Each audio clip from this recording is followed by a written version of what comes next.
भैया। हाँ क्या है? अच्छा तो आप यहाँ छुपे बैठे हैं और मैं हर जगह खोज आया। पर खोज क्यों रहे हो? मैं जानता था यही होगा। पता है क्या बज रहे हैं? 2।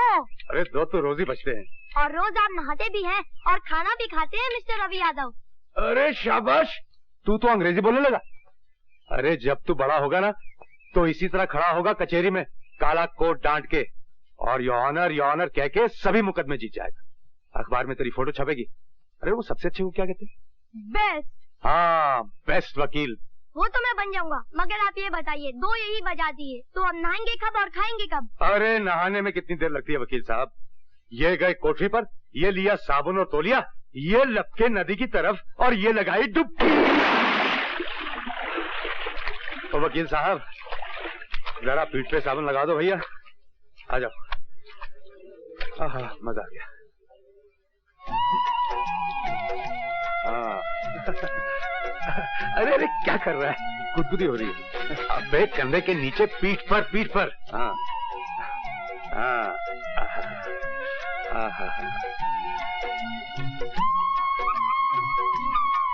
अरे अरे अरे अरे अरे ये हाथ कहाँ जा रहा है? देख मानेगा नहीं तो चड्डी निकालकर पानी में फेंक दूंगा। क्या बोला तू? चड्डी उतारेगा बदमाश? अरे अरे तू यहाँ क्या कर रही है और इधर हाथ कहाँ जा रहा था? दिखता नहीं है क्या? पेट पर साबुन लगा रही हूँ। ये पीठ है। तू भाग यहाँ से नहीं तो मैं क्या कर लेगा तू?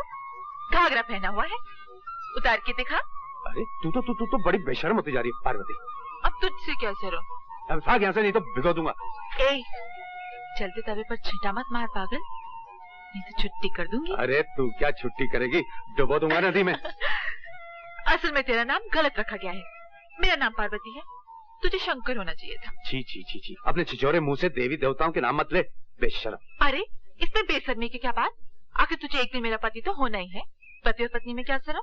देख पार्वती मेरा कहा मान, तू बहुत अच्छी लड़की है, मेरे चक्कर में मत पड़। मेरी जिंदगी में रोहन के अलावा किसी और के लिए जगह नहीं। तू रामदास है ना, उससे जो उसका नाम लिया उससे अक्कर से शादी करूंगी क्या? मैं तो इसलिए कह रहा था क्योंकि रामदास देखा वाला है।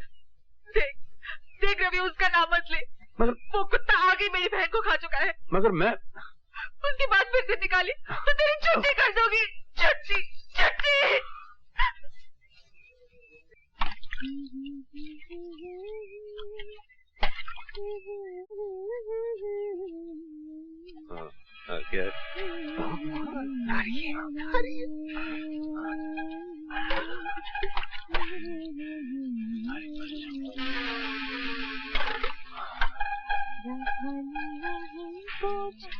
बस कर, अबे हट बे, मुझे भी तो देखने दे। चुप रहना। अबे चुप क्यों रहूं? 50 रुपए में ट्रेलर दिखा दिया, अगर पूरी फिल्म देखनी है तो और छिड़को। अबे हटना। अरे बचाओ!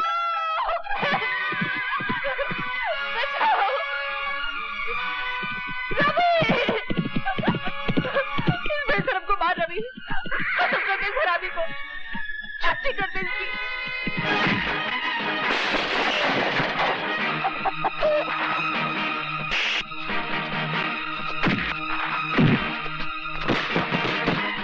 शर्म नहीं आती तुम्हें? जीजा जी होते हुए ऐसा करते हो?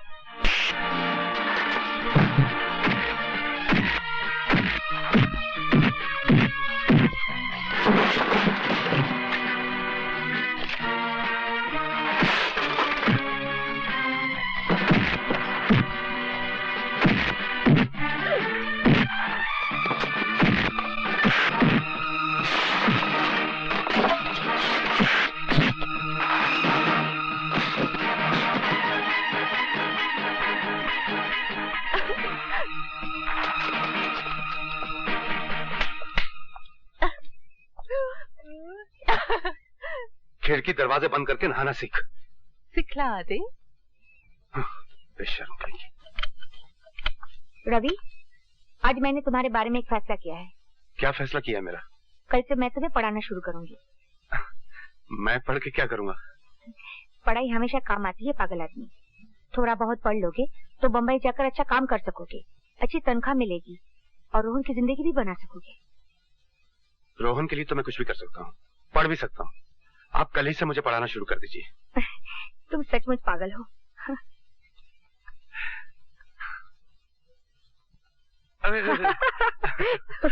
फिर भूलोगे? नहीं फिर नहीं भूलूंगा। अच्छा फिर से सुनाओ। BAT बैट, बैट माने बैट। CAT कैट, कैट माने बिल्ली। राइट। RAT रैट, रैट माने चूहा। That's right. क्या हो रहा है ये? अरे मैं रवि को पढ़ा रही थी, मगर आप इतनी जल्दी कैसे आ गए? क्यों, मेरा आना बुरा लगा? बात करना सीखिए सिंह साहब। तुम जाओ यहाँ से। जी। मेरे घर में ये सब नहीं होगा। क्या सब नहीं होगा? क्या हो रहा था यहाँ? Shut up. चिल्लाइए मत। मैं तो आपको एक सरप्राइज देना चाहती थी। सोच रही थी रवि को इंग्लिश बोलते सुनकर आप खुश हो जाएंगे। मैं भी दिन भर अकेली पढ़ी पढ़ी करूँ भी तो क्या, वो पढ़ लिख जाएगा तो उसे कोई अच्छा काम मिल जाएगा, उसकी कमाई बढ़ जाएगी और वो रोहन को एक सलीके की जिंदगी दे पाएगा। नौकरों को अपने इतने पास आ जाने देना कोई अच्छी बात नहीं है रवि। इन छोटी बस्तियों में रहने वालों की जबानें बहुत बड़ी होती हैं। आपकी जबान भी कोई छोटी नहीं है।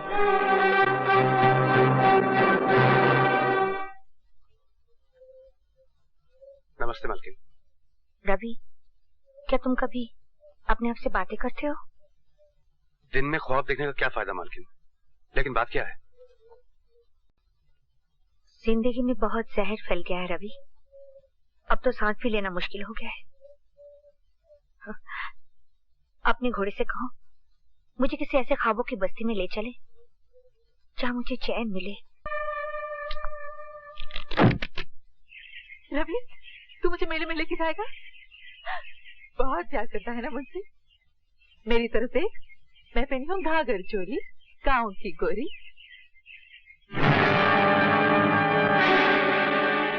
तुम? हाँ मैं। अरे मैं तुझे मेले में ले जाऊंगा, और उससे पहले मैं तेरी जवानी का मेला देखूंगा। मेरे पास नहीं आना, वरना तेरी छुट्टी कर दूंगी। अच्छा? मैं सिर्फ रवि की हूँ। रवि! रवि!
तुम्हारा कहना है कि तुमने खुद मुलजिम रवि यादव को पार्वती देवी के साथ बलात्कार करते हुए देखा?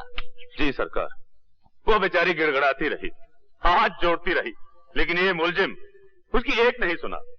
अरे सरकार, हमसे तो ये जुल्म देखा नहीं गया, हमने अपनी आंख बंद कर ली, और जब आंख खोल के देखा तो ये अपना काम खत्म करके जा चुका था। नहीं सर, ये सरासर झूठ बोल रहा है। और पार्वती देवी वहां मरी पड़ी थी। तुमने पार्वती देवी को बचाने की कोशिश क्यों नहीं की? अरे साहब, आप इसको नहीं जानते। अगर हम उसे बचाने की कोशिश करते तो उसकी लाश के बगल में आप हमारी लाश भी पाते। Your witness. No questions. आप मुलजिम के बचाव के वकील हैं और आप गवाह से कोई सवाल नहीं करना चाहते, जिसका बयान मुलजिम को फांसी के तख्ते तक ले जा सकता है। मुलजिम को अपने वकील से झूठ नहीं बोलना चाहिए योर ऑनर।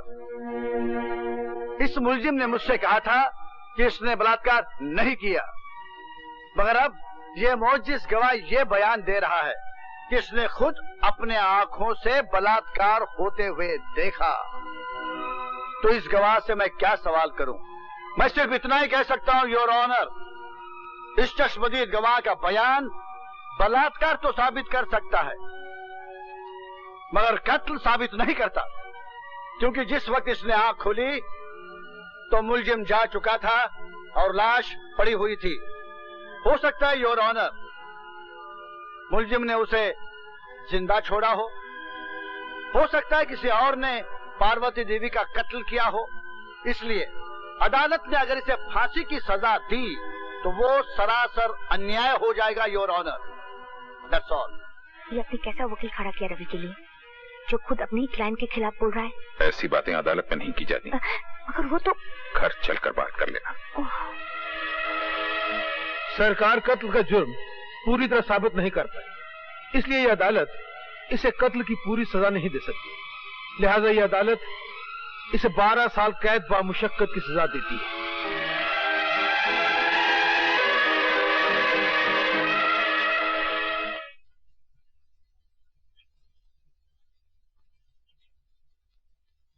मालकिन,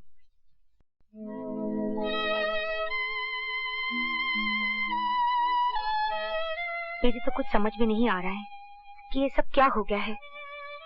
मुझे ऐसा लगता है जैसे मैं ही तुम्हारी दोषी हूँ। ये आप क्या कह रही हैं मालकिन? हाँ, मैंने तुम्हारे मालिक से 1000 बार कहा कि रवि निर्दोष है, कोई अच्छा सा वकील करो, मगर वो... ये दोष निर्दोष का चक्कर ही नहीं है मालकिन, तो वकील क्या कर लेता? ये तो नसीब का चक्कर है मालकिन। आप भी बेबस हो गई और मालिक भी। आप तो चाहती थी कि मैं पढ़ लिख कर अच्छा आदमी बनूं, मगर नहीं। बनता भी कैसे? ये जेल जो लिखी थी नसीब में, ये धारीदार कपड़े जो लिखे थे। पर अब बिल्कुल चिंता मत करना मालकिन, ये सजा तो मैं काट ही लूंगा। मुझे चिंता है तो सिर्फ रोहन की। वो वहां बिल्कुल अकेला रह गया ना मालकिन। अकेला क्यों हो गया होगा? मैं नहीं हूँ क्या? मैं उसकी देखभाल करूंगी। उसका भविष्य मेरे पास तुम्हारी अमानत है रवि, तुम इसकी बिल्कुल चिंता ना करो। अगली बार जब मैं तुमसे मिलने आऊंगी तो उसका पक्का बंदोबस्त करके आऊंगी।